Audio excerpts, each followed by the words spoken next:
Halo sahabatku, apa kabar kalian hari ini? Semoga selalu dalam keadaan sehat dan bahagia ya. Selamat datang kembali di channel Cerita Momo. Kali ini, kita akan menyelami sebuah kisah yang sangat emosional dan penuh pelajaran hidup. Coba bayangkan, sudah jatuh tertimpa tangga. Rumah hancur tak bersisa karena bencana alam, harta benda lenyap, dan saat terpaksa menumpang di rumah mertua untuk berteduh, ipar sendiri malah berteriak jijik dan menyebut kita sebagai gembel yang hanya mengotori lantai. Sakit sekali rasanya, bukan? Tapi, percayalah, roda kehidupan itu berputar dengan adil. Kesabaran Lani dan Yoga dalam menghadapi hinaan ini akan membawa mereka pada takdir yang tak terduga, yang akan membuat siapa saja yang meremehkan mereka terbelalak. Nah, sebelum kita masuk ke dalam kisahnya yang seru dan menyentuh hati ini, ayo berikan dukungan kalian dulu. Jangan lupa untuk tekan tombol like, subscribe, dan nyalakan lonceng notifikasinya agar tidak ketinggalan cerita seru lainnya. Momo juga ingin menyapa kalian semua nih. Yuk, absen dulu di kolom komentar. Tuliskan nama kalian, asal kota, dan ketik kata hadir.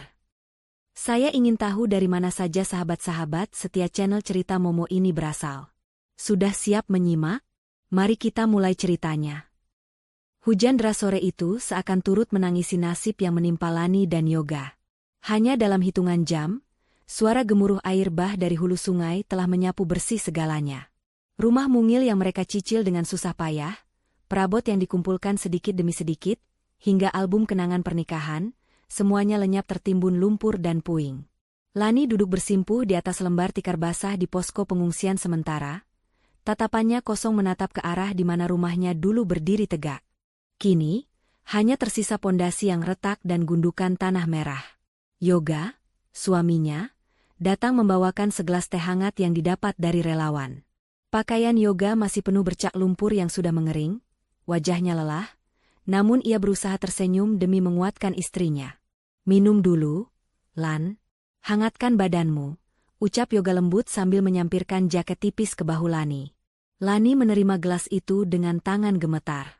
Mas, kita harus bagaimana sekarang? Kita tidak punya apa-apa lagi. Baju cuma yang menempel di badan, uang tabungan di lemari ikut hanyut, kita benar-benar tidak punya rumah. Yoga menghela napas panjang, menahan sesak di dadanya sendiri. Ia tahu, sebagai kepala keluarga, ia tidak boleh terlihat rapuh. Kita tidak bisa selamanya di tenda pengungsian ini, Lan. Kondisinya tidak sehat, apalagi kamu mudah masuk angin. Aku sudah berpikir semalaman, satu-satunya pilihan kita sekarang adalah pulang ke rumah ibu. Mendengar kata ibu, Lani sedikit tersentak. Ia tahu betul bagaimana karakter keluarga Yoga, terutama kakak iparnya, Safika, yang kini tinggal bersama ibu Tias. Namun, melihat kondisi mereka yang benar-benar di titik nol, Lani sadar ia tidak punya pilihan lain. Ia hanya mengangguk pasrah.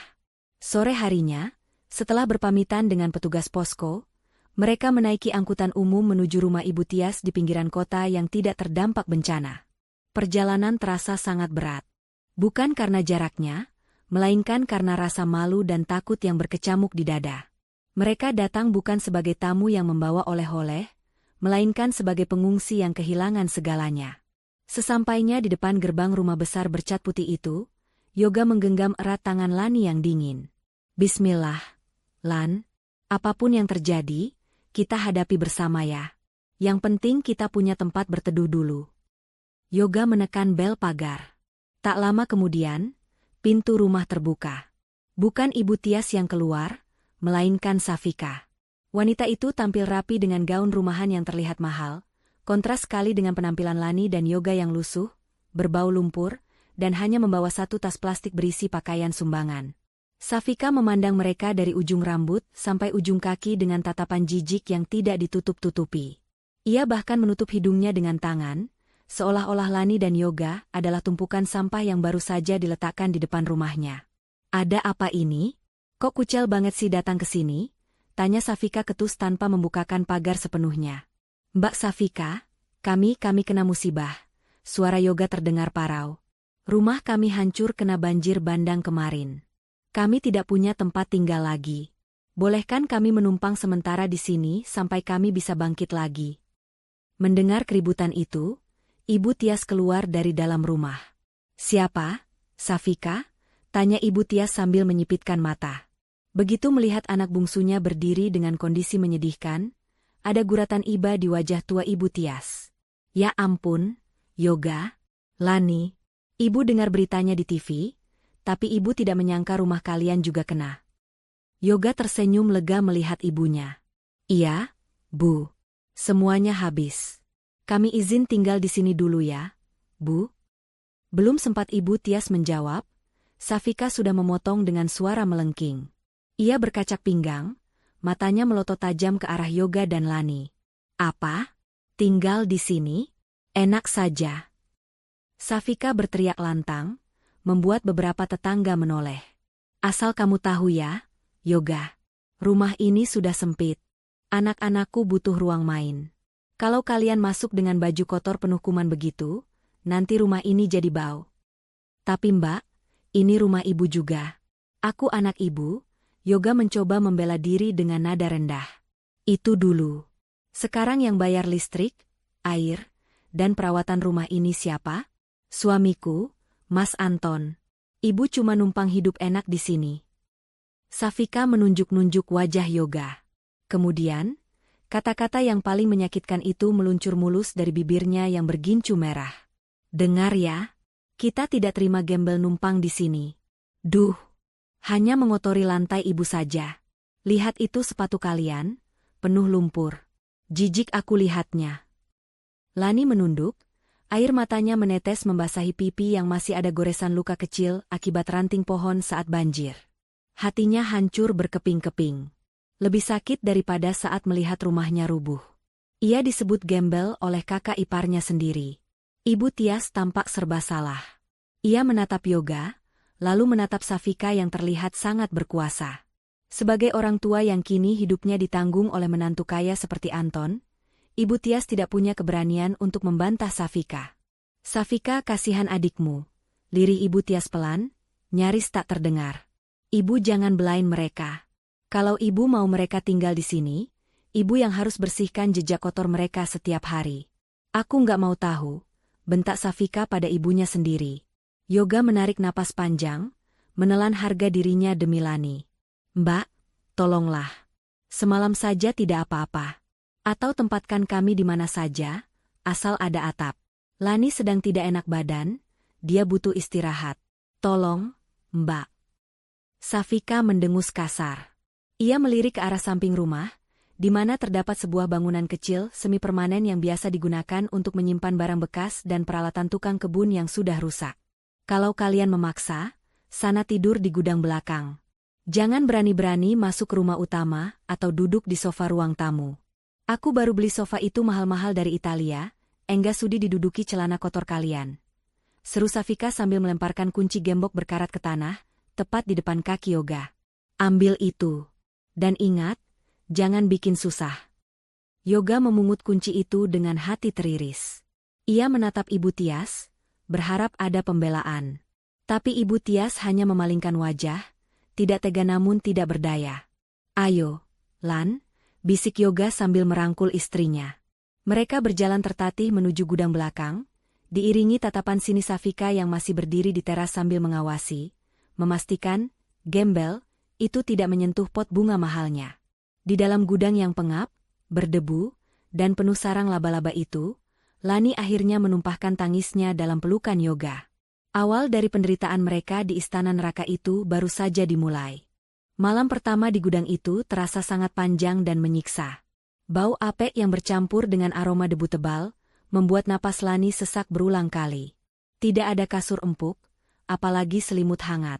Yoga hanya berhasil menemukan tumpukan koran bekas edisi tahun lalu, dan beberapa lembar kardus mie instan yang sudah digepengkan untuk dijadikan alas tidur darurat di atas lantai semen yang dingin. Dengan penerangan samar dari lampu bohlam 5 watt yang kerlap-kerlip mau mati, mereka membersihkan sudut ruangan yang penuh sarang laba-laba agar cukup untuk merebahkan badan yang lelah. Yoga menatap istrinya dengan pandangan nanar di bawah temaram lampu. "Maafkan Mas, Lan. Harusnya Mas bisa kasih tempat yang lebih layak untukmu, bukan gudang tikus begini. Kamu tidak pantas tidur di tempat kotor seperti ini." Lani menggeleng pelan, Tangannya sibuk menyapu debu dengan sapu lidi rombeng yang ia temukan di pojok ruangan. Sudah, Mas. Jangan menyalahkan diri sendiri terus. Ini ujian kita. Yang penting kita tidak kehujanan dan masih bisa bersama. Besok pagi kita pikirkan langkah selanjutnya dengan kepala dingin. Suara jangkrik dan dengung nyamuk menjadi teman tidur mereka malam itu. Lani tidur berbantalkan lengan Yoga, mencoba memejamkan mata meski perutnya perih menahan lapar. Sejak sore tadi, belum ada sesuap nasi pun yang masuk ke perut mereka. Tidak ada tawaran makan dari orang rumah, dan mereka terlalu sungkan serta takut untuk mengetuk pintu dapur di rumah besar itu. Keesokan harinya, bahkan sebelum matahari terbit sempurna, Lani sudah terbangun. Kebiasaannya bangun pagi tidak hilang, meski tubuhnya terasa remuk redam akibat tidur di alas keras. Ia berpikir, sebagai orang yang menumpang di rumah saudara, ia harus tahu diri. Lani berniat membantu pekerjaan rumah tangga agar Safika dan Ibu Tias tidak merasa terbebani dengan kehadiran mereka. Dengan langkah hati-hati agar tidak menimbulkan suara, Lani keluar dari gudang menuju kran air di samping rumah untuk membasuh muka dan berwudu. Airnya dingin menusuk tulang. Setelah merapikan pakaiannya yang kusut, ia memberanikan diri masuk ke dapur lewat pintu belakang yang kebetulan tidak dikunci. Niat hati ingin memasakkan air panas atau menyapu lantai dapur yang luas itu. Namun, baru saja Lani memegang gagang sapu, suara langkah kaki berat terdengar menuruni tangga. Itu Safika, dengan wajah bantal dan rambut yang masih digulung roll. Begitu melihat sosok Lani ada di dapurnya yang mewah, mata Safika melotot lebar seolah melihat hantu. "Heh, ngapain kamu pagi-pagi buta sudah gerayangan di sini? Mau maling sendok perak ya?" Tuduh Safika tanpa basa-basi, suaranya tajam memecah keheningan pagi. Lani terperanjat, sapu di tangannya hampir jatuh. "Astagfirullah, Mbak. Enggak. Demi Allah saya nggak punya niat begitu. Saya cuma mau bantu bersih-bersih. Saya sadar diri kok. Mbak, numpang di sini." Safika mendengus kasar. Ia berjalan ke arah kulkas 2 pintu miliknya dan mengambil botol air dingin. "Bagus kalau sadar diri. Dengar ya, Lani. Karena kalian tinggal gratis di sini, makan listrik dan air di rumah ini, jangan harap bisa ongkang-ongkang kaki kayak nyonya besar. Mulai hari ini, tugas mencuci piring kotor bekas semalam, menyapu, mengepel, dan membuang sampah, itu tugasmu. Anggap saja bayar sewa gudang." Lani mengangguk cepat, tidak berani membantah. "Iya, Mbak Safika. Saya kerjakan semuanya." Tak lama kemudian, seorang pria bertubuh tambun dengan wajah angkuh turun dari lantai atas. Itu Anton, suami Safika. Ia mengenakan piyama sutra yang terlihat licin dan mahal. Anton melihat Lani sekilas dengan ekor matanya, lalu membuang muka seolah Lani tidak ada di sana. Ia duduk di kursi makan sambil memijat pelipisnya, seakan keberadaan Lani mengganggu pemandangannya. "Siapa yang bikin kopi? Kok belum ada kopi di meja?" gerutu Anton tanpa menatap siapa-siapa. "Sebentar, Mas. Pembantu baru kita lagi siapkan," sindir Safika sambil melirik sinis ke arah Lani. "Heh, Lani, tunggu apa lagi? Buatkan Mas Anton kopi hitam, gulanya sedikit saja. Jangan lama-lama. Lelet banget jadi orang." Lani bergegas mencari toples kopi di rak gantung. Tangannya cekatan menyeduh air panas, berusaha menahan air mata yang mendesak keluar karena disebut pembantu baru. Saat Lani menyuguhkan kopi itu di meja makan dengan tangan sedikit gemetar, Yoga masuk ke dapur dengan wajah yang baru dibasuh air. Yoga tersenyum canggung pada kakak iparnya itu, berusaha menjalin hubungan baik. "Pagi, Mas Anton," sapa Yoga sopan. Anton hanya melirik sekilas sambil mengangkat cangkir kopinya, lalu menyeruputnya tanpa membalas sapaan Yoga sedikitpun. Ia malah berbicara pada Safika, mengabaikan keberadaan Yoga sepenuhnya. "Bun, bilangin sama saudaramu itu. Listrik bulan depan pasti naik gara-gara ada tambahan 2 orang di rumah ini. Jangan sampai jatah belanja kamu aku potong buat bayar tagihan listrik yang bengkak." Safika tertawa kecil, tawa yang terdengar sangat meremehkan dan menusuk hati. "Tenang aja, Mas. Nanti aku suruh Yoga kerja rodi di kebun belakang, babat rumput atau bersihkan selokan buat ganti rugi listriknya." Yoga mengepal tangannya kuat-kuat di samping tubuhnya. Darahnya mendidih. Ia ingin marah, Ingin membentak Anton yang sombong itu karena merendahkan harga dirinya sebagai laki-laki, tapi ia melihat wajah Lani yang memohon dengan tatapan mata agar ia bersabar. Yoga tahu posisinya saat ini. Ia tidak punya uang, tidak punya kuasa, dan tidak punya rumah. Melawan Anton sekarang sama saja membuat Lani tidur di jalanan. Ibu Tias kemudian muncul dari kamarnya. Wajah wanita tua itu tampak layu dan kurang tidur. Ia melihat Lani yang berdiri mematung di dekat wastafel, seperti pesakitan, dan Yoga yang berdiri kaku di dekat pintu. Ibu Tias hendak menyapa anak bungsunya, tapi tatapan tajam Safika yang seolah memberi peringatan membuatnya urung. "Ibu, duduk sini. Sarapan sudah siap. Tapi ingat ya, makanan ini cuma cukup buat kita bertiga dan anak-anak nanti sebelum sekolah. Kalau buat tamu tak diundang, suruh cari makan sendiri di luar," ucap Safika lantang, sengaja mengeraskan suaranya agar Yoga dan Lani mendengar jelas. Di meja makan marmer itu tersaji roti bakar, berbagai macam selai, keju, dan susu segar. Aroma harum roti panggang memenuhi dapur, membuat perut Yoga berbunyi pelan. Suara keruyuk perut itu terdengar jelas di kesunyian pagi yang tegang itu. Safika tertawa terbahak-bahak mendengar suara perut Yoga. "Duh, Mas Anton, dengar nggak? Ada yang kelaparan tuh. Kasihan deh, makanya kerja, jangan cuma bisanya minta belas kasihan orang kaya. Gede badan doang tapi dompet kosong." Wajah Yoga memerah pada menahan malu yang luar biasa. Ia segera menarik tangan Lani. "Ayo, Lan. Kita cari udara segar di depan." Mereka berdua keluar dari dapur mewah itu, meninggalkan aroma sarapan yang menggoda namun haram bagi mereka. Di teras belakang dekat gudang, Yoga menatap Lani dengan mata berkaca-kaca. "Maafkan Mas, Lan. Kamu harus diperlakukan seperti pembantu, bahkan sarapan pun tidak dikasih." "Mas janji ini tidak akan lama." Suara Yoga bergetar menahan tangis. Lani tersenyum tegar, ia menghapus keringat di dahi suaminya. Ia merogoh saku celananya dan mengeluarkan 2 butir permen mint yang tersisa dari saku bajunya kemarin saat evakuasi. "Nggak apa-apa, Mas. Kita sarapan permen dulu ya untuk ganjal perut. Yang penting kita masih punya harga diri." Lani ikhlas kerjain semua pekerjaan rumah, hitung-hitung olahraga pagi. "Mas Yoga fokus saja cari kerjaan hari ini, ya? Jangan pikirkan omongan Mbak Safika." Yoga mengangguk mantap sambil menerima permen itu. Rasa mint yang pedas di lidah bercampur dengan rasa pahit di hati.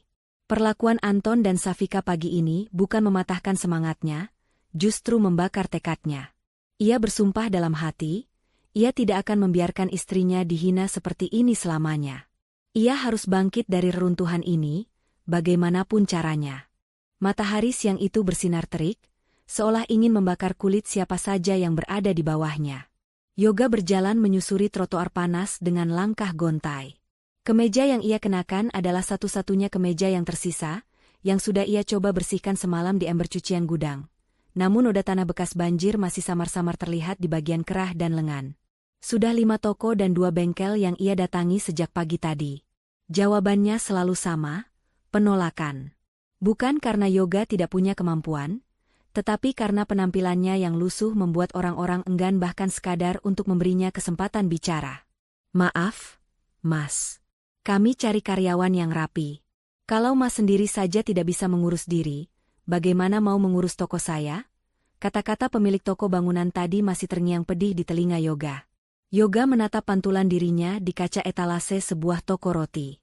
Wajahnya kusam, rambutnya agak panjang tak beraturan, dan sepatunya dekil. Ia sadar, kemiskinan mendadak ini telah merampas karismanya. Rasa lapar mulai melilit perutnya yang hanya terisi 2 butir permen mint tadi pagi. Namun, Yoga menepis rasa lapar itu. Yang ia pikirkan hanya satu, Lani. Apakah istrinya baik-baik saja di rumah itu? Apakah Lani sudah makan? Sementara itu, di rumah mewah Ibu Tias, Lani sedang berjuang menahan air mata. Tumpukan pakaian kotor milik Safika, Anton, dan anak-anak mereka menggunung di hadapannya. Safika dengan sengaja melarang Lani menggunakan mesin cuci canggih yang ada di ruang laundry. Baju-baju Mas Anton itu mahal, bahannya sutra dan katun Jepang. Kalau pakai mesin cuci nanti rusak. Kamu cuci pakai tangan. Sikat yang bersih, jangan sampai ada noda tertinggal. Kalau rusak, kamu nggak akan sanggup ganti rugi meski jual ginjal sekalipun. Perintah Safika tadi pagi sebelum pergi arisan. Jari-jari Lani mulai keriput dan perih, karena terlalu lama terendam air sabun yang keras. Ia mengucek satu persatu pakaian itu dengan tenaga yang tersisa. Punggungnya terasa mau patah, karena harus membungkuk terus-menerus di depan bak cucian. Saat jam menunjuk pukul 2 siang, perut Lani berbunyi nyaring.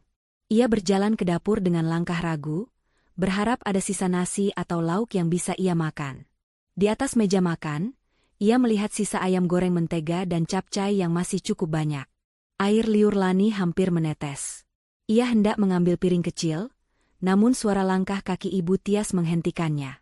Ibu Tias masuk ke dapur dengan wajah cemas. Ia melihat menantunya yang kurus itu menatap makanan dengan pandangan lapar. Hati nurani seorang ibu sedikit tergerak. Ibu Tias mengambil piring bersih, lalu dengan cepat menyendokkan nasi dan sepotong ayam. Makanlah cepat, Lani, sebelum Safika pulang. Ibu tidak tega melihatmu pucat begitu, bisik Ibu Tias sambil menyodorkan piring itu dengan gelisah, matanya terus melirik ke arah pintu depan. Lani menerima piring itu dengan mata berkaca-kaca. Terima kasih, Bu. Lani lapar sekali. Baru saja suapan pertama hendak masuk ke mulut Lani, suara klakson mobil terdengar keras dari depan, diikuti suara pintu yang terbanting. Safika pulang lebih awal. Ibu Tias panik luar biasa. Ia langsung merebut kembali piring dari tangan Lani. Jangan makan sekarang. Nanti Safika marah kalau tahu ibu kasih kamu makan jatah dia. Ucap Ibu Tias gugup, lalu buru-buru menumpahkan kembali nasi dan lauk itu ke tempat sampah basah di bawah wastafel. Lani terbelalak. Nasinya kotor bercampur kulit buah dan ampas kopi. Makanannya lenyap dalam sekejap mata. Safika masuk ke dapur dengan wajah merah padam, sepertinya ia sedang kesal karena kalah pamer di arisan. Ia melihat ibunya yang gemetar dan Lani yang berdiri mematung di dekat tempat sampah. Lagi ngapain kalian? Bisik-bisik kayak maling, sergah Safika curiga. Enggak ada apa-apa. Ini ibu lagi suruh Lani buang sampah. Dalih Ibu Tias cepat, menyelamatkan dirinya sendiri. Safika menatap Lani sinis. Oh, bagus deh. Sekalian itu kulkas bersihkan. Bau durian, Mas Anton gak suka. Kerjakan sekarang. Jangan harap dapat makan siang kalau kerjaan belum beres. Lagian, orang numpang itu harusnya puasa, biar irit beras. Lani hanya bisa menunduk, menahan perih yang menyayat ulu hati. Bukan hanya lapar fisik, tapi lapar akan dihargai sebagai manusia. Ia kembali bekerja dengan perut kosong, menelan ludah pahit kenyataan. Sore menjelang malam, Yoga pulang dengan tangan hampa. Kakinya lecet karena berjalan seharian dengan sepatu yang alasnya sudah menipis. Ia masuk lewat pintu belakang, langsung menuju gudang. Di sana, ia melihat Lani sudah duduk di atas tikar kardus, sedang memijat-mijat lengannya yang merah-merah. Yoga segera menghampiri istrinya, berlutut di hadapan Lani. Ia melihat tangan Lani yang biasanya halus kini kasar, dan mengelupas terkena detergen. Tanganmu kenapa, Lan? Tanya Yoga cemas, meraih jemari istrinya. Lani tersenyum lemah, berusaha menyembunyikan rasa sakitnya. Cuma lecet sedikit, Mas. Biasa, kena sabun cuci. Mas Yoga gimana? Sudah dapat kabar baik. Yoga menggeleng lemah, kepalanya tertunduk dalam. Maafkan Mas, Lan. Belum ada yang mau terima Mas kerja. Hari ini Mas gagal lagi. Hening sejenak menyelimuti gudang pengap itu. Rasa putus asa nyaris mencekik leher mereka berdua. Namun, Yoga kemudian mengangkat wajahnya, menatap manik mata Lani lekat-lekat. Ia menggenggam kedua tangan istrinya yang kasar itu, dan menciumnya dengan penuh perasaan. Dengar Mas, Lan. Hari ini kita kalah, kita lapar, kita dihina. Tapi Mas janji, ini tidak akan selamanya.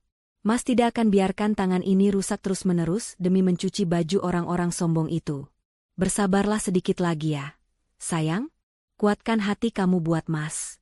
Kalau kamu hancur, Mas juga hancur. Lani mengangguk, air matanya tumpah tak terbendung. Lani kuat kok, Mas. Asal Mas Yoga ada di sini. Kita mulai lagi besok ya. Jangan menyerah. Di tengah kegelapan gudang yang hanya diterangi cahaya bulan dari celah ventilasi, sepasang suami istri itu saling menguatkan. Perut mereka lapar, tubuh mereka lelah, tapi cinta dan tekad mereka justru semakin membara, menjadi satu-satunya harta yang tidak bisa dirampas oleh bencana maupun kesombongan manusia. Pagi itu langit kembali mendung, seolah menahan beban air yang siap tumpah kapan saja. Namun, Yoga tidak membiarkan cuaca suram itu mematahkan semangatnya. Ia sudah membulatkan tekad. Jika ijazah dan pengalamannya sebagai mantan pegawai kantoran tidak laku karena penampilannya yang lusuh, maka ia akan menggunakan ototnya. Rasa malu sudah ia buang jauh-jauh ke dasar sungai bersama puing-puing rumahnya. Yoga pergi ke pasar induk yang letaknya cukup jauh dari perumahan elit mertuanya. Di sana, hiruk-pikuk pedagang dan kuli panggul menyambutnya. Dengan kemeja yang digulung hingga siku, Yoga menawarkan tenaganya pada seorang juragan beras. "Saya kuat angkat, Pak. Beri saya kesempatan," ucap Yoga mantap, meski perutnya hanya diganjal air keran. Sepanjang siang, Yoga memanggul karung-karung beras seberat 50 kilogram dari truk ke gudang penyimpanan. Bahunya yang biasa memikul beban pekerjaan kantor, kini lecet dan memar tertekan karung goni kasar. Keringat bercucuran membasahi seluruh tubuhnya, bercampur debu pasar. Napasnya memburu, kakinya gemetar setiap kali menaiki papan kayu titian, tapi bayangan wajah Lani yang menunggu di rumah memberinya kekuatan gaib untuk tidak ambruk. Sementara itu, di rumah mewah Ibu Tias, suasana tak kalah panas. Safika sedang bongkar-bongkar isi kulkas dengan wajah cemberut. Ia mengeluarkan satu sisir pisang raja dan beberapa bungkus roti tawar yang kulit pinggirnya sedikit mengeras. "Bei Inah, buang semua ini," teriak Safika memanggil asisten rumah tangga hariannya yang baru datang. Pisangnya sudah ada bercak hitam di kulitnya, menjijikan. "Roti ini juga, sudah nggak fresh. Aku nggak mau anak-anakku makan sampah." Lani yang sedang menyapu halaman belakang mendengar teriakan itu. Hatinya mencelos melihat bahan makanan yang masih sangat layak makan itu, hendak dimasukkan ke tong sampah. Dengan memberanikan diri, Lani mendekat. "Mbak Safika, maaf kalau boleh, jangan dibuang. Buat saya saja boleh?" pinta Lani lirih. Safika menatap Lani dengan tatapan merendahkan. Ia tertawa dengus.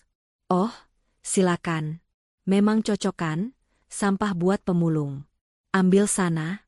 Sekalian habisin tuh tepung terigu di toples yang udah mau kadaluarsa bulan depan. Daripada menuh-menuhin lemari ibu." Tanpa banyak bicara, Lani memungut pisang dan roti itu dengan rasa syukur. Baginya, ini adalah rezeki. Siang harinya, saat Safika pergi ke salon dan Ibu Tia sedang tidur siang, Lani menyelinap ke dapur kotor di bagian belakang rumah. Ia tidak berani memakai dapur bersih yang ada di dalam. Dengan peralatan seadanya dan sisa minyak goreng yang hampir habis, Lani mulai berkreasi. Otak kreatif Lani bekerja. Ia tidak sekadar menggoreng pisang itu. Ia melumatkan pisang yang sudah sangat matang dan manis itu, mencampurnya dengan sedikit terigu sisa, lalu membalutnya dengan remah roti tawar yang ia keringkan dan tumbuk kasar sebagai pengganti tepung panir. Ia membuat bola-bola pisang crispy. Saat Lani menggoreng adonan itu, aroma manis karamel dari pisang yang matang bercampur wangi vanili menyeruak ke udara. Wanginya begitu menggoda, melompati pagar tembok tinggi rumah Ibu Tias hingga ke jalan samping komplek. Seorang pria parubaya dengan kemeja batik sederhana sedang berjalan santai melewati jalan samping itu. Langkahnya terhenti seketika saat hidungnya menangkap aroma lezat yang tidak biasa. Itu Pak Harno, pemilik warung nasi dan kopi yang cukup ramai di ujung jalan komplek. Pak Harno celingukan mencari sumber bau, hingga matanya menangkap sosok Lani yang sedang meniriskan gorengan di dapur terbuka bagian belakang. Kebetulan pagar belakang rumah itu jenis jeruji besi setengah badan, sehingga aktivitas di dapur belakang bisa terlihat. "Assalamualaikum, Neng," sapa Pak Harno ramah. Lani terlonjak kaget, hampir menjatuhkan sutilnya. Ia takut dimarahi karena dikira membuat keributan atau bau yang mengganggu. "Waalaikumsalam, Pak. Maaf mengganggu. Itu masak apa ya, Neng? Baunya harum sekali sampai ke jalan." "Bapak jadi lapar menciumnya," ujar Pak Harno sambil tersenyum kebapakan.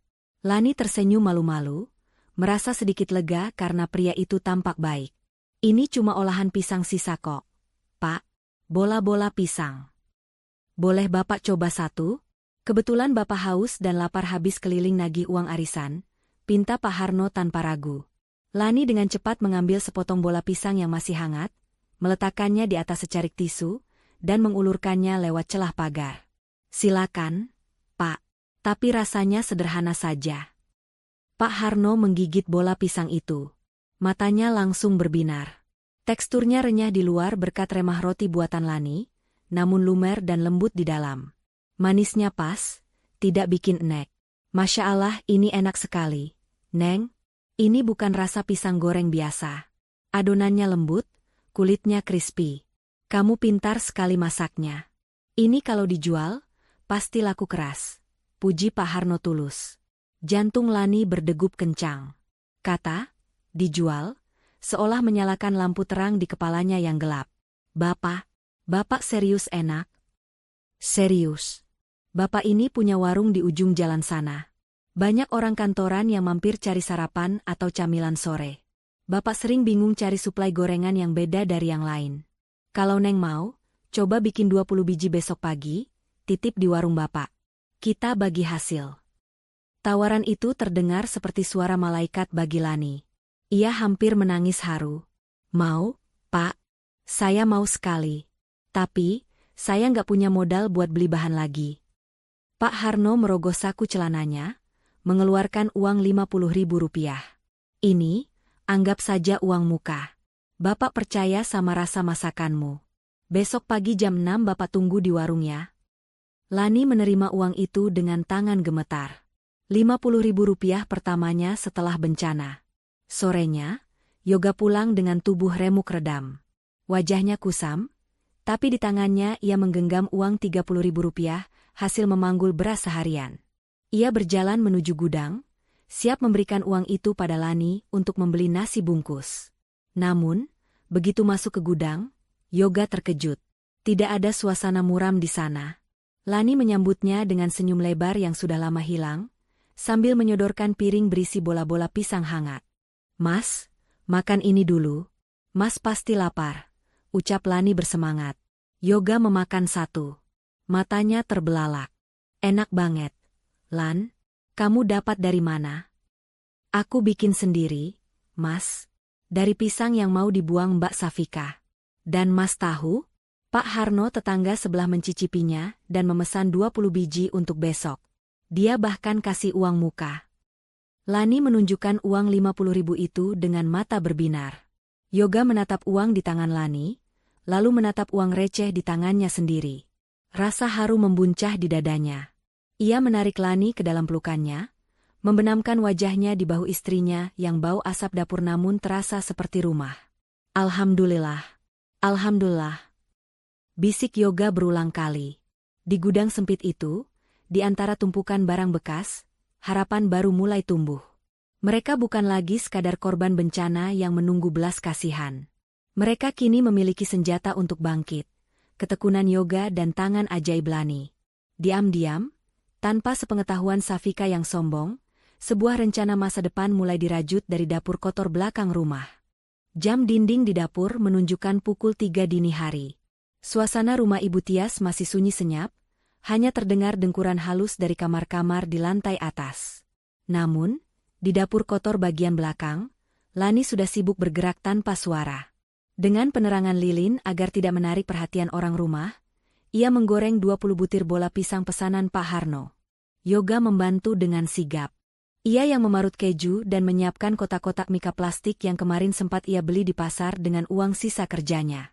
Kerja sama mereka begitu padu, tanpa banyak bicara, hanya isyarat mata dan senyuman kecil. Mereka tahu, ini adalah pertaruhan pertama mereka.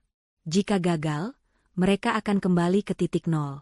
Tepat pukul 6 pagi, sebelum Safika bangun dan membuat keributan, Yoga sudah menyelinap keluar lewat pagar samping.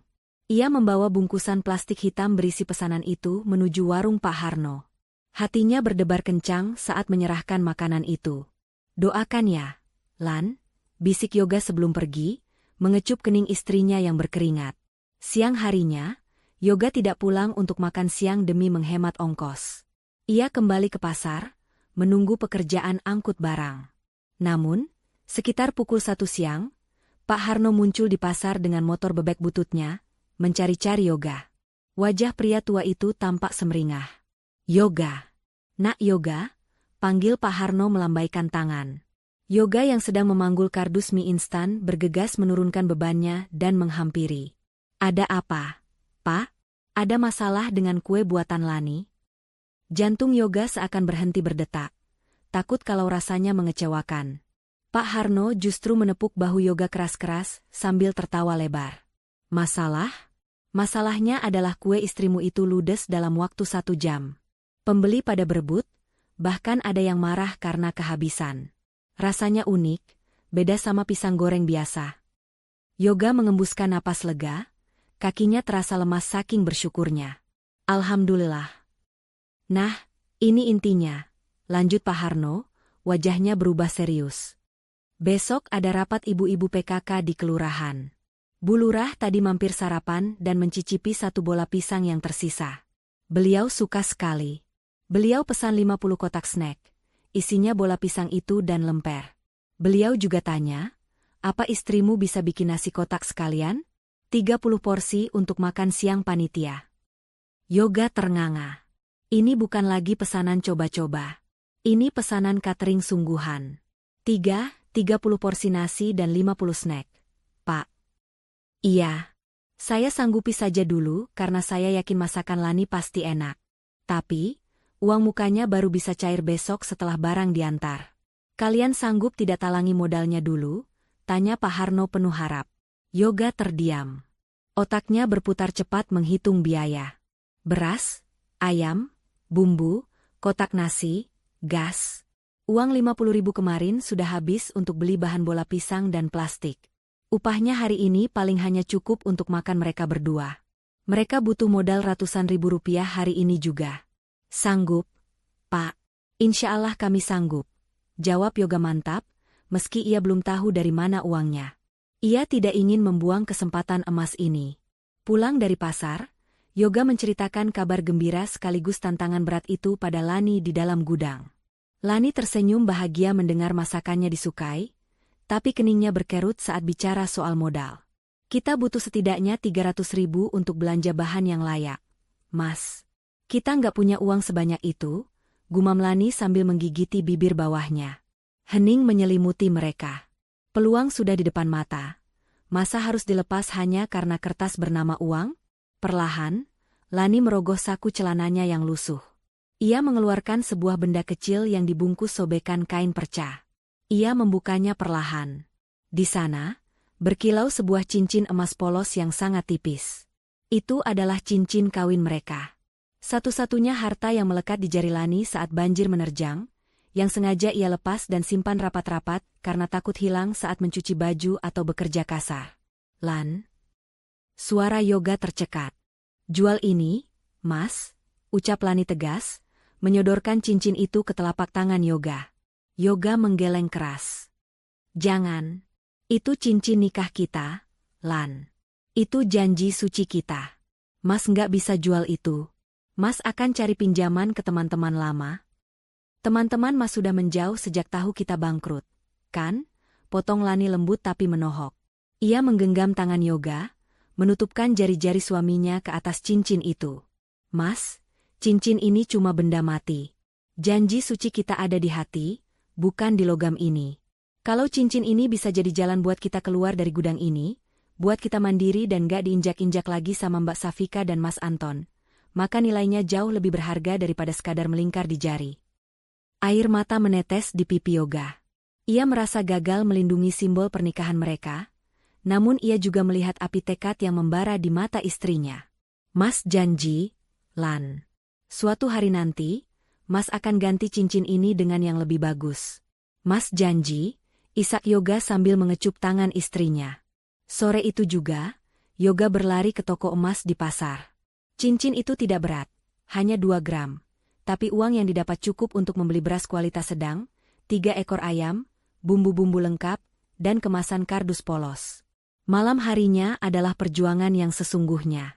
Mereka harus memasak 30 porsi nasi ayam bakar dan 50 porsi bola pisang, tanpa ketahuan Safika. Untungnya, Safika dan Anton pergi makan malam di luar merayakan ulang tahun teman sosialita mereka, dan Ibu Tia sudah masuk kamar lebih awal karena sakit kepala. Lani dan Yoga bekerja seperti ninja di dapur belakang. Tidak ada suara denting panci yang keras, tidak ada obrolan. Lani meracik bumbu ayam bakar dengan resep rahasia keluarganya. Menggunakan gula aren dan rempah yang ia tumbuk manual, agar tidak bising menggunakan blender. Yoga bertugas mengipas arang di tungku kecil yang ia buat darurat di belakang gudang, agar asapnya tidak masuk ke dalam rumah utama. Aroma ayam bakar yang mulai matang begitu menggugah selera, wangi manis dan gurih bercampur asap tipis. Yoga buru-buru mengipas asap itu ke arah kebun kosong di belakang rumah, agar tidak tercium tetangga atau satpam komplek. Menjelang tengah malam, 30 kotak nasi dan 50 paket snack sudah tersusun rapi, disembunyikan di dalam kardus besar di sudut gudang, ditutupi dengan kain sarung lusuh agar tidak dikerubungi semut. Saat mereka baru saja hendak merebahkan badan dengan napas lega, tiba-tiba pintu belakang rumah terbuka kasar. "Siapa di sana?" Suara Safika melengking memecah keheningan malam. Yoga dan Lani membeku di dalam gudang. Jantung mereka seakan berhenti berdetak. Safika ternyata baru pulang, dan sepertinya mencium sisa bau asap bakaran yang belum sepenuhnya hilang terbawa angin. "Bau apa ini?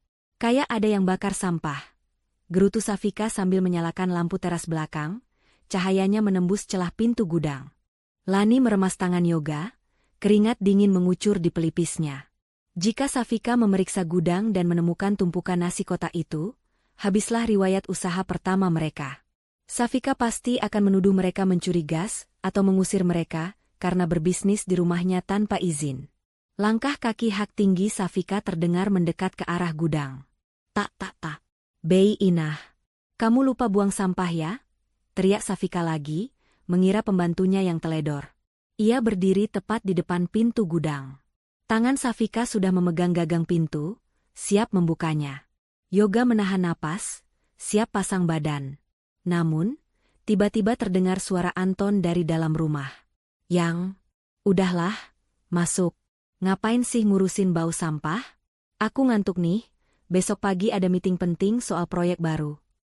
Safika mendecakkan lidah kesal. Ia melepaskan gagang pintu gudang itu. "Dasar gembel jorok, pasti mereka lupa mandi jadi bau apek sampai keluar."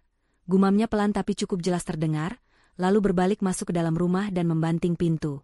Di dalam gelapnya gudang, Lani dan Yoga merosot ke lantai, lemas bukan main.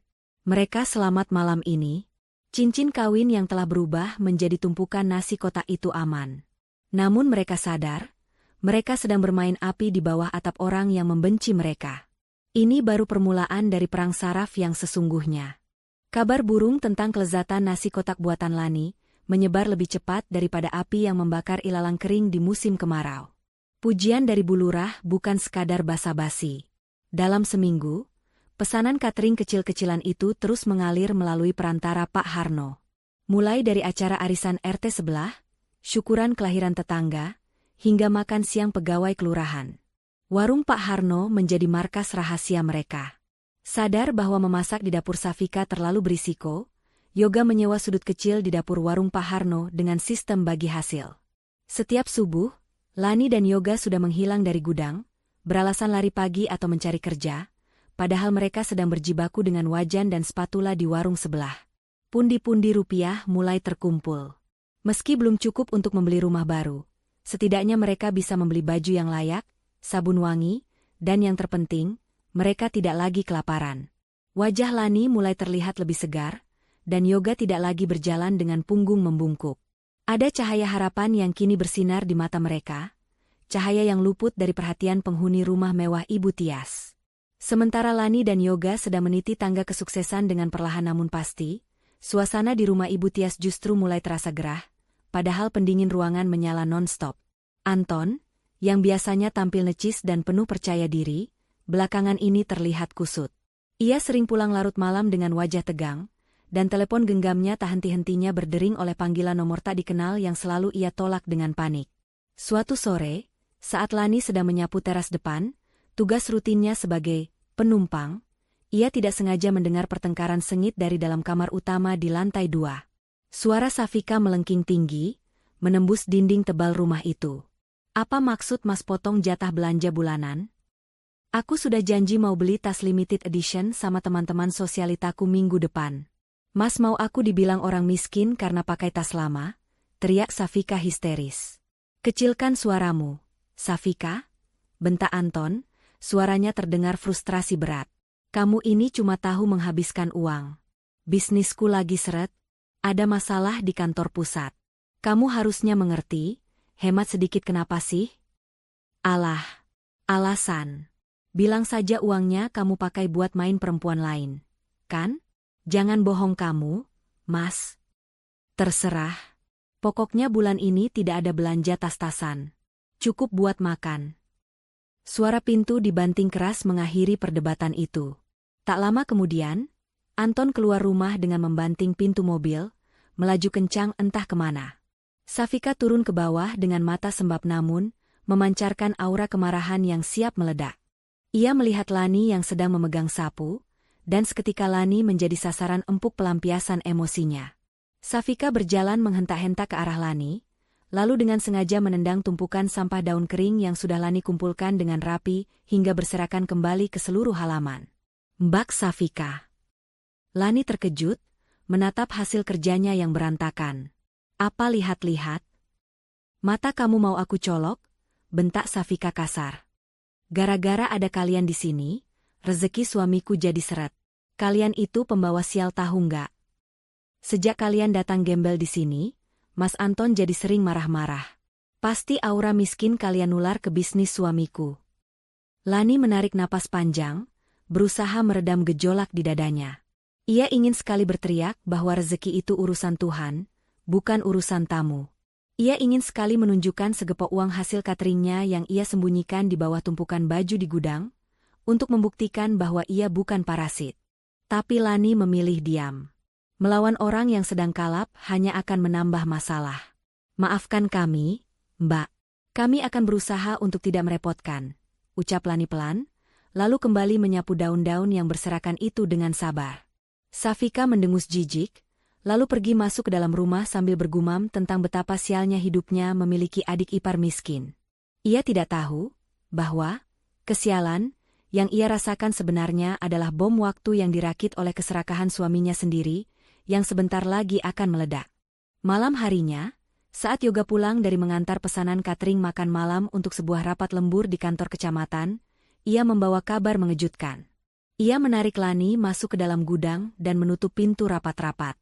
Lan, ada yang aneh, bisik Yoga serius. Aneh kenapa? Mas, pesanan ada yang komplain? Tanya Lani cemas. Bukan soal catering. Tadi waktu Mas antar makanan ke kantor kecamatan, Mas nggak sengaja dengar obrolan pegawai di sana. Mereka sedang membicarakan kasus investasi bodong yang lagi diselidiki polisi. Katanya, salah satu pimpinannya adalah orang yang tinggal di komplek ini. Ciri-cirinya persis Mas Anton. Wajah Lani memucat. Mas Anton? Suami Mbak Safika? Yoga mengangguk. Mas juga sempat lihat mobil patroli polisi muter-muter di depan komplek tadi sore. Firasat Mas nggak enak. Lan, kalau benar Mas Anton terlibat, rumah ibu ini bisa kena imbasnya. Lani menutup mulutnya dengan tangan. Ia teringat pertengkaran tadi sore, tentang bisnis yang seret, dan kepanikan Anton. Ya Allah, kasihan Ibu Tias. Mas, Ibu nggak tahu apa-apa. Sertifikat rumah ini kan atas nama Ibu, tapi dipegang Mas Anton. Itulah yang Mas takutkan. Kita harus siap-siap, Lan. Bukan cuma siap untuk sukses dengan usaha kita, tapi siap menjadi jaring pengaman buat Ibu kalau sewaktu-waktu badai itu datang. Uang tabungan kita jangan dipakai dulu buat sewa ruko. Simpan saja sebagai dana darurat. Mas merasa, waktunya sudah sangat dekat. Di tengah keheningan gudang, di antara aroma apek dan debu, Lani dan Yoga berdoa. Bukan untuk meminta kekayaan, melainkan meminta kekuatan untuk menopang orang tua mereka saat keruntuhan yang sesungguhnya terjadi. Di luar sana, langit malam tampak gelap pekat tanpa bintang, seolah menjadi pertanda bahwa mendung tebal di atas atap rumah mewah itu tak lama lagi akan pecah menjadi hujan air mata. Safika dan Anton tidur nyenyak di atas kasur empuk mereka, tidak menyadari bahwa itu mungkin adalah tidur nyenyak terakhir mereka sebagai orang kaya. Tepat 1 bulan sudah Lani dan Yoga tinggal di gudang belakang. Pagi itu, langit mendung menggantung rendah, seolah menjadi tirai kelabu yang menyambut hari penghakiman. Safika sedang duduk santai di teras depan, sambil memoles kuteks merah menyala di kuku-kukunya. Ia bersenandung kecil, membayangkan arisan berlian yang akan ia hadiri nanti sore. Di garasi, mobil mewah Anton baru saja dipanaskan mesinnya. Anton sendiri masih di dalam kamar, enggan keluar, mengurung diri dengan alasan sakit kepala. Lani sedang menyapu guguran daun di dekat gerbang, ketika sebuah iring-iringan mobil memasuki jalan komplek yang biasanya tenang. Bukan mobil tamu, melainkan dua mobil polisi dengan lampu rotator menyala tanpa suara, diikuti sebuah truk box dan mobil dinas berplat merah. Jantung Lani berdegup kencang. Firasat Yoga semalam bergaung keras di kepalanya. Iring-iringan itu berhenti tepat di depan pagar rumah Ibu Tias. Safika terlonjak kaget, botol kuteksnya hampir tumpah. Ia berdiri dengan wajah merah padam, berkacak pinggang saat melihat beberapa petugas berseragam coklat dan beberapa orang berpakaian rapi turun dari mobil. "Heh, ada apa ini? Kalian menghalangi jalan rumah saya. Minggir. Suami saya mau keluar," teriak Safika lantang, mengira mereka hanya parkir sembarangan. Seorang petugas polisi dengan pangkat cukup tinggi maju mendekat, wajahnya datar namun tegas. "Selamat pagi. Apa benar ini kediaman saudara Anton Wijaya?" "Benar. Saya istrinya. Kenapa cari suami saya? Kalian mau minta sumbangannya?" "Maaf ya, kami lagi sibuk," ketus Safika, masih mempertahankan keangkuhannya. Tanpa mempedulikan ocehan Safika, petugas itu menunjukkan selembar surat perintah. "Kami dari kepolisian dan tim penyitaan aset kejaksaan. Kami membawa surat perintah penangkapan untuk saudara Anton Wijaya atas dugaan kasus penipuan investasi bodong senilai 50 miliar rupiah, serta penyitaan seluruh aset yang terkait dengan tindak pidana pencucian uang, termasuk rumah ini." Dunia seakan berhenti berputar bagi Safika. Mulutnya menganga lebar, matanya melotot tak percaya. "Apa? Penipuan? Sita? Anda gila ya? Ini rumah saya. Sertifikatnya ada di brankas. Jangan sembarangan bicara. Silakan saudari jelaskan di kantor nanti." "Anggota, masuk," perintah komandan polisi itu. Beberapa petugas langsung merangsek masuk melewati gerbang yang tidak dikunci. Lani mundur gemetar ke pojok taman, menyaksikan adegan itu dengan lutut lemas. Keributan pecah di dalam rumah. Terdengar suara barang pecah belah jatuh, disusul teriakan Anton. Tak lama kemudian, Anton diseret keluar oleh dua petugas polisi. Wajahnya pucat pasi seperti mayat hidup, keringat dingin membasahi piyama sutranya yang kusut. Tidak ada lagi Anton yang sombong dan angkuh. Yang ada hanya seorang pengecut yang tertangkap basah. "Mas Anton, ini apa maksudnya? Jelaskan sama mereka, Mas. Bilang kalau ini salah paham," jerit Safika histeris, mengejar suaminya yang digiring ke mobil polisi. Anton menatap istrinya dengan pandangan kosong. "Maafkan aku, Bun, sertifikat rumah sudah aku gadaikan buat tutup lubang hutang judi online dan bayar bunga investor, semuanya habis." Pengakuan itu seperti petir yang menyambar Safika di siang bolong. Tubuhnya limbung. Kakinya tak sanggup lagi menopang berat badannya yang mendadak terasa berkali-kali lipat lebih berat. Kamu gadaikan rumah ibu?" pekik Safika, suaranya serak bercampur tangis. Saat itulah Ibu Tias keluar dengan wajah bingung dan ketakutan, dipapa oleh Yoga yang baru saja lari dari belakang rumah karena mendengar keributan. "Ada apa ini? Kenapa Anton diborgol? Kenapa banyak polisi?" tanya Ibu Tias dengan suara bergetar. Salah seorang petugas dari pihak ban kejaksaan menghampiri Ibu Tias. "Mohon maaf, Ibu. Rumah ini statusnya sudah menjadi jaminan hutang macet dan juga barang bukti pencucian uang. Berdasarkan putusan pengadilan yang baru saja keluar, rumah ini disita oleh negara dan pihak bank. Kami mohon kerjasamanya untuk mengosongkan rumah ini sekarang juga. Kami beri waktu 1 jam untuk mengemasi barang-barang pribadi seperlunya." "1 jam?" teriak Safika. "Kalian gila?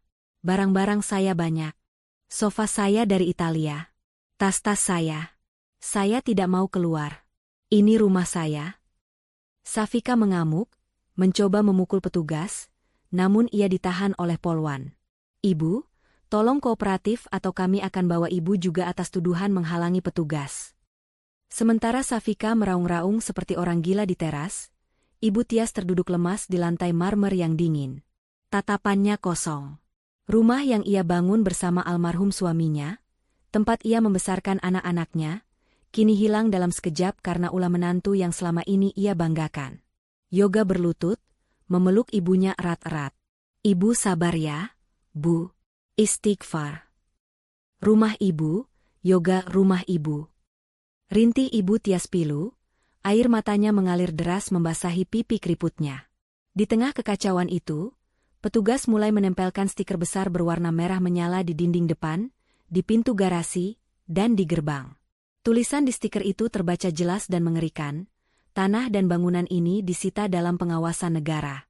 Para tetangga mulai berkerumun di depan pagar, berbisik-bisik sambil menunjuk-nunjuk.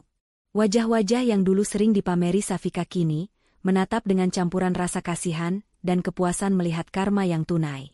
Cepat kemasi baju-baju, bentak seorang petugas pada Safika yang masih menangis di lantai. Lani memberanikan diri mendekat. Ia tidak tersenyum, tidak juga merasa senang melihat penderitaan iparnya. Ia justru merasa miris. Ia masuk ke dalam, mengambil tas besar, dan mulai memasukkan pakaian Ibu Tias. Safika melihat Lani. Bukannya sadar, ia malah melampiaskan kemarahannya pada Lani. Ini pasti gara-gara kamu. Sejak kamu datang, sial terus. Kamu bawa sial, Lani. Kamu penyihir. Yoga berdiri, menatap kakaknya dengan tatapan tajam yang belum pernah ia tunjukkan sebelumnya. Cukup, Mbak Safika. Sadarlah. Ini bukan salah Lani, ini salah keserakahan suami Mbak dan kesombongan Mbak sendiri. Jangan cari kambing hitam atas dosa kalian. Bentakan Yoga membuat Safika terdiam 1000 bahasa. Ia tidak pernah melihat adiknya semarah itu. Dalam 1 jam, rumah mewah itu berubah menjadi neraka. Barang-barang mewah tidak bisa dibawa karena dianggap aset sitaan. Mereka hanya boleh membawa pakaian dan dokumen pribadi. Safika keluar dari gerbang dengan menyeret koper sambil menangis terseduh-seduh. Anak-anaknya menangis ketakutan. Ibu Tias berjalan tertatih di papah Yoga. Lani berjalan paling belakang, membawa tas plastik berisi pakaiannya sendiri, sama seperti saat ia datang sebulan lalu. Bedanya, saat datang, Lani dan Yoga tidak punya apa-apa tapi punya harapan. Sekarang, Safika dan Ibu Tias punya banyak barang mewah di dalam sana, tapi tidak punya hak lagi atasnya. Mereka berdiri di pinggir jalan, diusir dari istana semu yang selama ini mereka agung-agungkan. Sekarang kita mau tinggal di mana? Tanya Safika pada udara kosong, suaranya putus asa. Anton sudah dibawa mobil polisi, meninggalkan istri dan ibunya terlantar di jalanan, tanpa sepeser pun uang tunai yang tersisa di tangan. Yoga menatap Lani. Lani mengangguk pelan, memberikan isyarat. Saatnya mereka mengambil alih kemudi kapal yang karam ini. Matahari siang itu terasa membakar ubun-ubun. Di pinggir jalan aspal yang panas, Safika berdiri di samping tumpukan koper pakaian, satu-satunya harta yang berhasil ia selamatkan. Wajahnya yang biasa terpoles makeup mahal kini luntur oleh keringat dan air mata keputusasaan. Di sebelahnya, Ibu Tias duduk lemas di atas tas jinjing, tatapannya kosong menatap gerbang rumahnya yang kini dililit garis polisi berwarna kuning cerah. Beberapa tetangga yang lewat memperlambat laju kendaraan mereka, sekadar untuk menonton drama kejatuhan keluarga yang selama ini dikenal paling sombong di komplek itu. Bisik-bisik terdengar menyakitkan, tapi Safika terlalu sibuk dengan ponselnya untuk peduli. Halo, Jeng Marni. Aduh, aku lagi kena musibah nih. Bisa nggak aku pinjam villa kamu di puncak sebentar? Seminggu saja, sampai Mas Anton bereskan salah paham ini, ucap Safika dengan nada yang dipaksakan ceria, seolah ini hanya masalah sepele. Namun, jawaban di ujung telepon membuat wajah Safika merah padam. Sambungan telepon diputus sepihak setelah terdengar suara tawa mengejek. Safika mencoba menelepon nomor lain. Teman arisan, teman shopping, hingga saudara jauh suaminya. Hasilnya nihil. Ada yang tidak mengangkat, ada yang memblokir nomornya, dan ada yang terang-terangan berkata, "Maaf ya, aku nggak mau ikut terseret kasus suami kamu. Jangan hubungi aku lagi." Safika membanting ponselnya ke dalam tas dengan frustrasi. Dasar teman-teman palsu.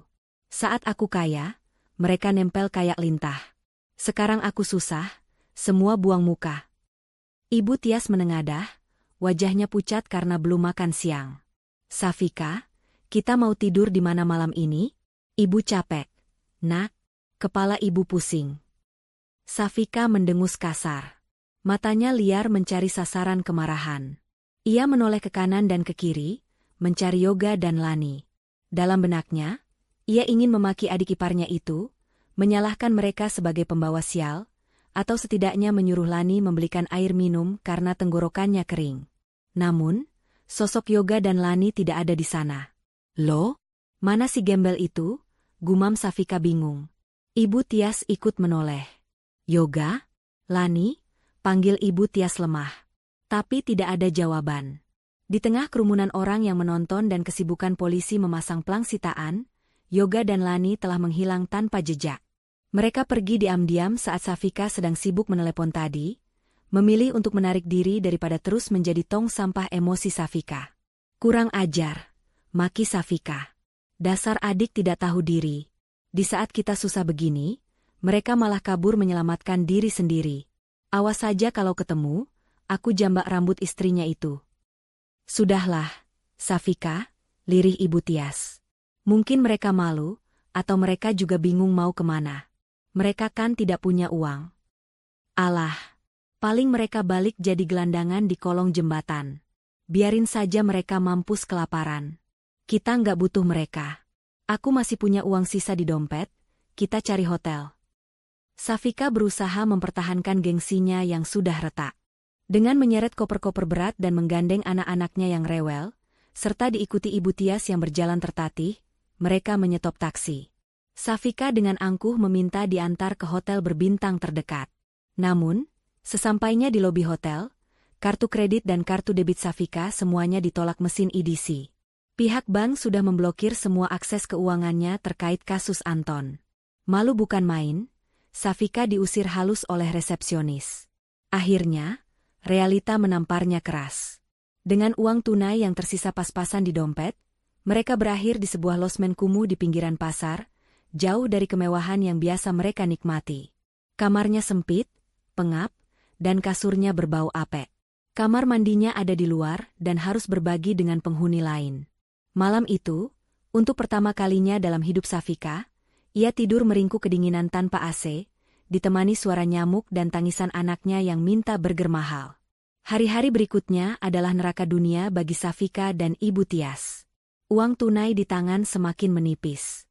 Perhiasan yang dipakai Safika ternyata sebagian besar imitasi. Anton pernah menukarnya diam-diam demi judi, dan yang asli sudah ia jual murah di pasar loak demi membeli nasi bungkus untuk makan anak-anaknya. 3 hari berlalu. Mereka terlunta-lunta. Pakaian mereka mulai kusut karena tidak ada laundry. Ibu Tias jatuh sakit, badannya demam tinggi karena stres dan tidur di lantai yang keras. Safika, ibu lapar. Ibu mau bubur. Rintih Ibu Tias di pagi keempat. Wajah wanita tua itu semakin tirus. Safika membuka dompetnya. Kosong. Hanya ada uang receh Rp2.000. Ia menangis histeris di pojok kamar losmen yang suram. Rasa lapar menggerogoti perutnya, tapi rasa malu lebih menyiksa batinnya. Ini semua salah Mas Anton. Ini salah Lani. Salah semua orang. Teriak Safika frustrasi, masih belum mau berkaca pada dirinya sendiri. Di tengah keputusasaan itu, tetangga kamar sebelah, seorang buruh cuci yang kasihan melihat kondisi mereka, mengetuk pintu. Mbak, maaf. Kalau butuh makan, coba ke jalan besar di ujung sana. Katanya ada warung baru yang lagi viral, sering bagi-bagi makanan gratis kalau hari Jumat. Siapa tahu pemiliknya baik mau kasih sisa makanan. Saran tetangga itu. Awalnya Safika gengsi. Minta makan? Seperti pengemis? Tapi melihat ibunya yang menggigil dan anak-anaknya yang merengek kelaparan, pertahanan Safika runtuh. Ayo, Bu. Kita jalan, ajak Safika ketus, membantu ibunya berdiri. Mereka berjalan kaki di bawah terik matahari, menyusuri trotoar berdebu menuju alamat yang dimaksud. Kaki Safika lecet karena memakai sandal jepit murahan yang baru dibelinya. Bajunya yang dulu sutra kini lusuh dan bau keringat. Setelah berjalan hampir 2 kilometer, mereka melihat sebuah ruko yang cukup besar dan ramai pengunjung. Spanduk besar terpampang di depannya dengan tulisan mencolok, "Warung Berkah Sabar, Masakan Rumahan Catering." Aroma masakan yang sangat lezat tercium dari kejauhan. Perut Safika berbunyi nyaring. Ia menelan ludah. Dalam hati ia berharap pemilik warung ini berbelas kasih memberinya sepiring nasi. Semoga yang punya warung bukan orang jahat, gumam Ibu Tias lemah. Mereka melangkah mendekat dengan kepala tertunduk, takut dikenali orang. Safika menyiapkan mental untuk memohon, sesuatu yang tidak pernah ia lakukan seumur hidup. Namun, saat mereka sampai di depan pintu kaca ruko itu, mata Safika terbelalak melihat sebuah foto besar yang dipajang di samping meja kasir. Foto itu memperlihatkan sepasang suami istri yang tersenyum bahagia, sambil memegang tumpeng nasi kuning. Wajah mereka bersih, bersinar, dan pakaian mereka rapi. "Ibu." Suara Safika tercekat di tenggorokan, tangannya gemetar menunjuk foto itu. "Itu kan?" Ibu Tias menyipitkan matanya yang rabun. "Siapa, Safika?" "Itu Yoga dan Lani, Bu," pekik Safika tak percaya. "Nggak mungkin. Pasti mataku salah lihat. Gembel-gembel itu nggak mungkin punya tempat sebagus ini." Tapi kenyataan tidak bisa dibantah. Di balik etalase kaca yang penuh dengan lauk pauk menggugah selera, terlihat sosok Lani yang sedang sibuk melayani pembeli dengan cekatan, mengenakan celemek bersih dan kerudung rapi. Di sebelahnya, Yoga sedang memberi instruksi pada 2 orang karyawan yang membantunya mengangkat kerat minuman. Dunia Safika serasa runtuh untuk kedua kalinya.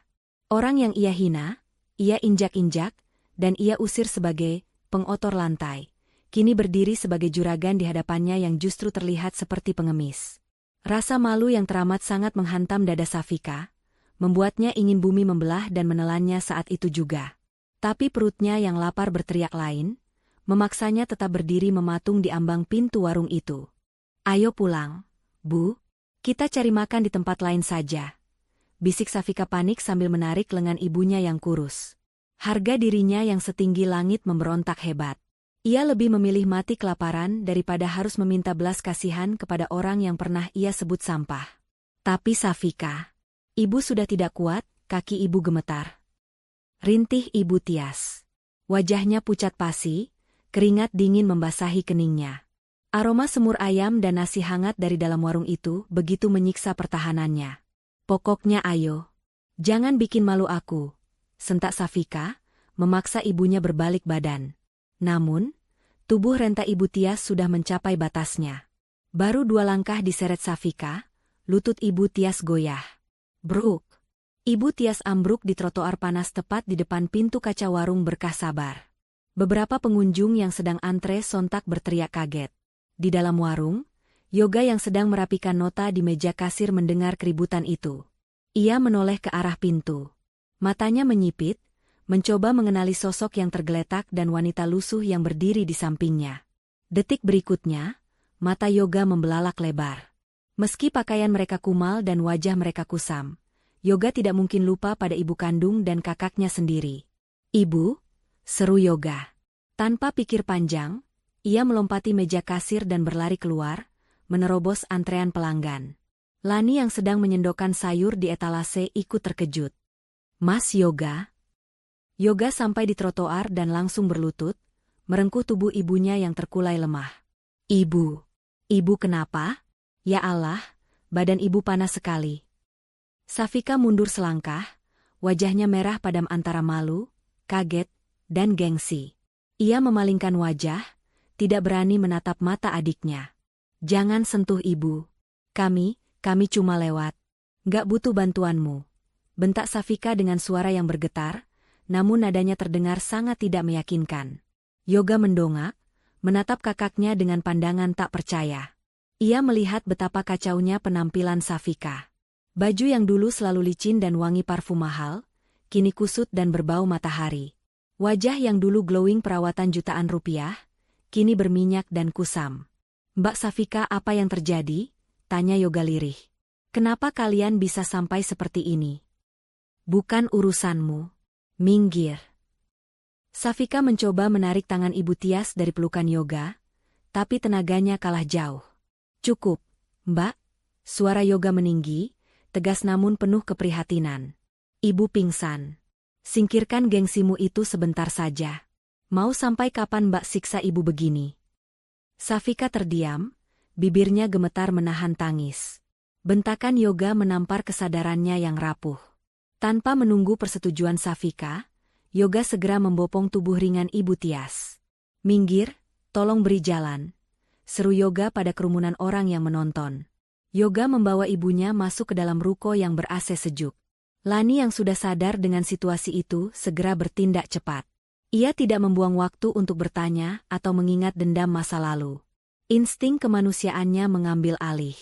Mas, baringkan ibu di sofa tamu di pojok sana. Perintah Lani sambil berlari ke dapur mengambil air hangat dan minyak kayu putih. Suasana di dalam warung mendadak hening. Para pelanggan yang sedang makan berhenti mengunyah. Mata mereka tertuju pada drama keluarga yang sedang berlangsung. Safika berjalan masuk dengan kepala tertunduk dalam-dalam, menyeret langkahnya di lantai keramik putih yang bersih. Lantai yang ironisnya, dulu ia larang untuk diinjak oleh Lani dan Yoga. Yoga membaringkan Ibu Tias dengan hati-hati. Ia menggosok telapak tangan ibunya yang dingin. Lani datang membawa teh manis hangat dan handuk basah.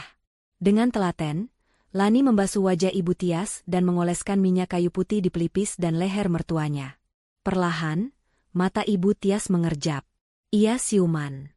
Hal pertama yang ia lihat adalah wajah Lani yang menatapnya cemas, bukan dengan tatapan benci. Lani, bisik Ibu Tias parau, air mata langsung meleleh dari sudut matanya. Maafkan Ibu. Lani tersenyum lembut, menyeka air mata itu dengan ujung jarinya. SSTT, Ibu jangan banyak bicara dulu. Minum teh ini ya, Bu. Pelan-pelan.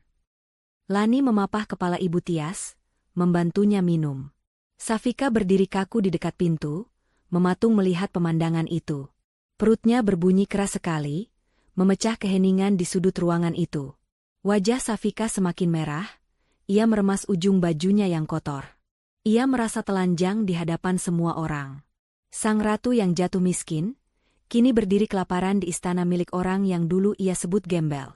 Yoga berdiri, lalu menatap Safika. Tidak ada amarah di mata Yoga. Yang ada hanya rasa iba yang mendalam melihat darah dagingnya sendiri hancur berantakan. Mbak Safika, duduklah, kata Yoga pelan, menunjuk kursi kosong di depan meja Ibu Tias. Aku nggak punya uang buat bayar, jawab Safika ketus, pertahanan terakhirnya sebelum runtuh. Aku nggak mau kalian pikir aku kesini buat mengemis. Yoga menghela napas panjang. Ia berjalan mendekati kakaknya, lalu menepuk bahu Safika pelan, sentuhan persaudaraan yang sudah bertahun-tahun hilang di antara mereka. Mbak, ini warung adikmu.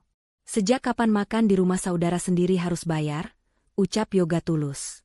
Kalimat sederhana itu meruntuhkan tembok batu di hati Safika. Kakinya lemas. Ia terduduk di kursi, menutupi wajahnya dengan kedua tangan, dan bahunya mulai terguncang hebat. Isak tangis yang selama berhari-hari ia tahan, meledak saat itu juga. Lani kembali ke dapur sebentar, lalu datang membawa nampan berisi 2 piring nasi rames lengkap dengan ayam bakar, sayur lodeh, dan sambal, menu andalan yang membuat warung mereka sukses. Ia meletakkan piring itu di depan Safika dan Ibu Tias. Aroma ayam bakar itu begitu menusuk hidung. Safika menatap piring itu nanar. Ini adalah makanan yang dulu ia anggap remeh, makanan kelas bawah yang tidak level dengan lidahnya. Tapi hari ini, piring itu terlihat lebih berharga daripada emas permata. Makanlah, Mbak. Mumpung masih hangat, ujar Lani lembut, tanpa ada nada sindiran sedikit pun. Safika mengangkat wajahnya yang basah, menatap Lani. Ia menunggu kata-kata hinaan. Ia menunggu Lani berkata, ingat nggak dulu Mbak usir aku? Atau, sekarang siapa yang gembel? Tapi kata-kata itu tidak pernah keluar. Lani justru menuangkan air putih ke gelas Safika. Kenapa? Tanya Safika lirih. Suaranya serak. Kenapa kamu nggak usir kami? Kenapa kamu nggak ketawain kami? Padahal aku. Kalimatnya terputus oleh isakan. Padahal aku jahat sama kamu, Lan. Aku bilang kamu cuma ngotorin lantai. Lani tersenyum tipis, menatap lantai keramik putih di bawah kaki mereka. Lantai bisa dibersihkan dengan kain pel, Mbak. Tapi hati yang kotor karena dendam, susah sekali bersihnya. Saya dan Mas Yoga sedang membangun rumah, bukan cuma bangunan fisik, tapi rumah di hati kami. Dan di rumah kami, pintu maaf selalu terbuka, bahkan untuk orang yang pernah membanting pintunya di muka kami. Mendengar itu, tangis Safika pecah semakin keras. Ia menyadari betapa kerdil jiwanya dibandingkan jiwa adik iparnya. Di tengah keramaian warung yang sukses itu, Safika merasakan kekalahan yang telak. Bukan kalah harta, tapi kalah dalam menjadi manusia. Sesuap nasi yang ia masukkan ke mulutnya terasa asin bercampur air mata penyesalan yang terlambat, namun untungnya, belum terlalu terlambat untuk diperbaiki. Setelah piring di hadapan Safika dan Ibu Tias bersih tanpa sisa, keheningan yang canggung kembali menyelimuti meja makan itu. Safika mengusap sudut bibirnya dengan tisu, merasakan kenyang yang bukan hanya mengisi perut, tapi juga menghangatkan hatinya yang beku. Namun, rasa malu kembali menyergap. Ia merasa tidak pantas duduk berlama-lama di sana. Safika berdiri perlahan, menarik tangan ibunya. Terima kasih makanannya, Lan, Yoga. Kami pamit dulu. Nanti kalau aku sudah dapat kerjaan, aku ganti uang makannya, ucap Safika dengan kepala tertunduk, tidak berani menatap wajah adik-adiknya. Mbak mau kemana? Tanya Yoga, menahan langkah kakaknya. Kalian tidak punya uang, tidak punya tempat tinggal. Di luar sana keras, Mbak. Aku akan cari kerja apa saja. Jadi tukang cuci, jadi buruh, terserah. Asal ibu bisa tidur. Jawab Safika dengan suara bergetar, namun ada nada tekad di sana. Ia sadar, ia tidak bisa lagi bergantung pada gengsi. Lani berjalan mendekat. Ia tidak menawarkan uang tunai, karena ia tahu itu tidak akan mendidik Safika. Lani justru menyodorkan sebuah celemek bersih berwarna oranye, seragam karyawan warungnya. Kalau Mbak Safika benar-benar mau kerja, kenapa harus cari di tempat lain? Tawar Lani lembut. Warung ini semakin ramai. Aku dan Mas Yoga kewalahan. Kami butuh kasir yang teliti dan orang yang bisa bantu beres-beres. Tapi gajinya standar pegawai biasa. Makannya sama dengan apa yang kita makan, dan tidurnya di kamar belakang ruko yang sempit. Apa Mbak sanggup? Safika tertegun menatap celemek itu. Dulu, ia menghina Lani yang bekerja kasar. Sekarang, pekerjaan kasar itu ditawarkan kepadanya sebagai sebuah kehormatan. Ia menatap Ibu Tias yang menatapnya penuh harap. Dengan tangan gemetar, Safika meraih celemek itu. Air matanya menetes lagi. Kamu mau pekerjakan aku? Setelah semua caci makiku? Kami bukan mempekerjakan Mbak karena kasihan. Kami butuh tenaga Mbak. Dan di sini, aturannya cuma satu. Siapa yang bekerja, dia yang makan. Tidak ada bos, tidak ada nyonya besar. Kita semua sama, tegas Yoga. Hari itu menjadi titik balik kehidupan Safika. Mantan sosialita yang dulu tangannya tak pernah menyentuh sabun cuci piring, kini mulai belajar melayani pelanggan. Awalnya sulit. Kaki Safika sering bengkak karena berdiri berjam-jam, dan ia sempat canggung saat harus mengepel lantai yang kotor karena jejak sepatu pembeli. Terkadang, ada pelanggan yang mengenalinya sebagai istri koruptor dan berbisik-bisik, membuat telinga Safika panas. Namun, setiap kali Safika merasa ingin menyerah, ia melihat Lani yang bekerja 2 kali lebih keras darinya tanpa mengeluh. Ia melihat Yoga yang memanggul beras dengan senyum. Perlahan, kesombongan di hati Safika terkikis habis, digantikan oleh rasa hormat pada nilai sebuah kerja keras. Bulan berganti bulan. Warung Berkah Sabar semakin sukses dan kini telah membuka cabang di ruko sebelahnya. Sore itu, hujan deras turun membasahi kota, mengingatkan mereka pada bencana banjir yang pernah menghancurkan rumah Yoga dan Lani dulu. Di dalam warung yang hangat, Safika sedang sibuk di balik mesin kasir. Penampilannya berubah total. Tidak ada lagi makeup tebal atau baju branded. Ia hanya mengenakan kaos seragam dan celana jeans pudar, rambutnya diikat ekor kuda. Namun, wajahnya terlihat jauh lebih bercahaya dan damai daripada saat ia hidup di rumah mewah. Totalnya 50.000, Bu. Terima kasih, hati-hati di jalan, ucap Safika ramah pada seorang pelanggan, disertai senyuman tulus yang dulu mahal sekali ia berikan. Di sudut ruangan, Ibu Tias duduk santai sambil membantu mengupas bawang merah. Kesehatannya sudah pulih berkat perawatan Lani, dan ketenangan batin yang ia dapatkan. Meski hidup sederhana di ruko, Ibu Tias merasa jauh lebih bahagia karena anak-anaknya kini rukun. Tidak ada lagi pertengkaran soal harta atau jabatan. Setelah warung tutup, mereka berempat duduk melingkar di atas tikar, menyantap makan malam sisa dagangan hari itu. Yoga mengangkat gelas teh hangatnya. Alhamdulillah, omzet hari ini rekor tertinggi lagi, kata Yoga bersyukur. Safika tersenyum, lalu merogoh saku celananya. Ia mengeluarkan sebuah amplop kecil. Ini laporan keuangannya, Yoga. Semuanya pas, tidak kurang serupiah pun. Yoga menerima amplop itu, lalu menatap kakaknya. Terima kasih, Mbak. Oh iya, minggu depan kita ada rencana renovasi rumah kecil di tanah warisan Bapak yang dulu kena banjir. Rencananya kita mau bangun ulang buat tempat tinggal Ibu dan Mbak Safika, biar lebih nyaman daripada tidur di ruko. Mata Safika berkaca-kaca. Ia menatap Lani. Lan, Yoga aku. Safika kehabisan kata-kata. Ia teringat dulu ia mengusir mereka karena takut lantainya kotor. Kini, mereka justru membangunkan rumah untuknya. Jangan nangis Mbak. Nanti asin makanannya. Canda Lani sambil menambahkan lauk ke piring Safika. Safika tertawa kecil sambil menyeka air matanya. Aku cuma mau bilang terima kasih. Kalian bukan cuma kasih aku makan, tapi kalian kasih aku kehidupan baru. Dulu, aku punya rumah besar tapi isinya neraka. Sekarang, kita cuma punya ruko dan rumah kecil, tapi rasanya seperti di surga. Itulah rumah yang sebenarnya, Mbak, jawab Yoga bijak. Rumah itu bukan soal seberapa tinggi pilarnya atau seberapa mahal sofanya. Rumah adalah di mana hati kita merasa tenang dan diterima apa adanya. Malam itu, di bawah atap ruko sederhana, tawa renyah keluarga itu terdengar harmonis mengalahkan suara hujan di luar. Anton kini mendekam di penjara mempertanggungjawabkan perbuatannya, dan Safika telah ikhlas melepaskan masa lalunya. Ia belajar bahwa reruntuhan kebanggaan semu ternyata adalah pondasi terbaik untuk membangun istana hati yang sesungguhnya, istana yang tidak akan pernah hancur oleh badai apapun.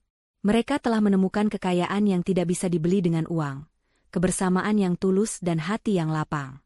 Dan bagi Lani, melihat iparnya yang dulu angkuh kini bisa tertawa lepas sambil makan nasi bungkus bersamanya, adalah kemenangan terbesar yang jauh lebih manis daripada dendam manapun. Pesan moral. Hidup itu seperti roda yang berputar. Kadang kita di atas, kadang di bawah. Jangan pernah menghina orang yang sedang susah, karena kita tidak tahu kapan kita akan membutuhkan pertolongan mereka. Harta dan kemewahan bisa lenyap dalam sekejap mata, tetapi kebaikan hati, kerja keras, dan persaudaraan adalah aset abadi yang akan menyelamatkan kita saat badai kehidupan datang menerjang. Balas dendam terbaik bukanlah dengan membalas kejahatan, melainkan dengan menunjukkan kebaikan yang mampu mengubah hati musuh menjadi keluarga.